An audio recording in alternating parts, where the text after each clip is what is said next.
গ্রামের এক ছোট্ট বাড়িতে লাজুক কিন্তু মিষ্টি মেয়ে রাইসার সাথে তার মা থাকতেন। মা ছিলেন কোমলমনা, তবে কঠোর পরিশ্রমী। দিনে দিনে সংসার চালানো, বাজার করা আর ঘর সামলানো সবই মায়ের উপরেই নির্ভর করত। রাইসা ছোট হলেও খুব দায়িত্বশীল ছিল। পড়াশোনার ফাঁকে সে মায়ের সঙ্গে মাঠে, বাজারে বা ইটভাটায় কাজ করে সাহায্য করত। কিন্তু একদিন হঠাৎ করে তার মা গুরুতর অসুস্থ হয়ে পড়লেন।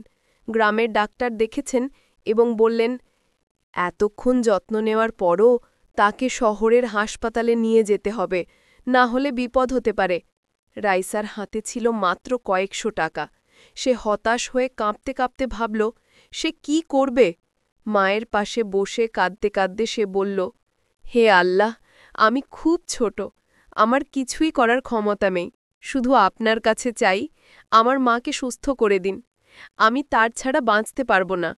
রাইসার চোখের পানি মায়ের শয্যার পাশে মেঝেতে পড়তে থাকল। অন্তর ভরা বিশ্বাসে সে আল্লাহর কাছে সাহায্য চাইল। পরের দিন সকালে এক আশ্চর্য ঘটনা ঘটল। গ্রামের ধনী মানুষ হান্নান সাহেব হঠাৎ রাইসার বাড়িতে এলেন।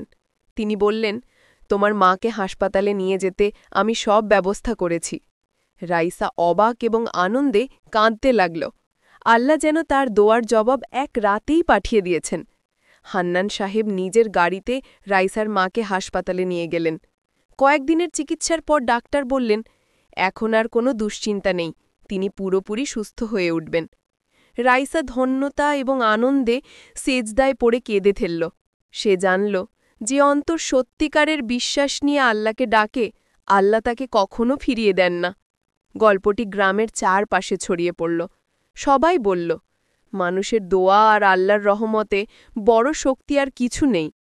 শেষ কথা, এই গল্প আমাদের শেখায়, আল্লাহ কখনো কারো আন্তরিক দোয়া অগ্রাহ্য করেন না। কষ্টের মধ্যে ধৈর্য ও ভরসা মানুষের বড় শক্তি।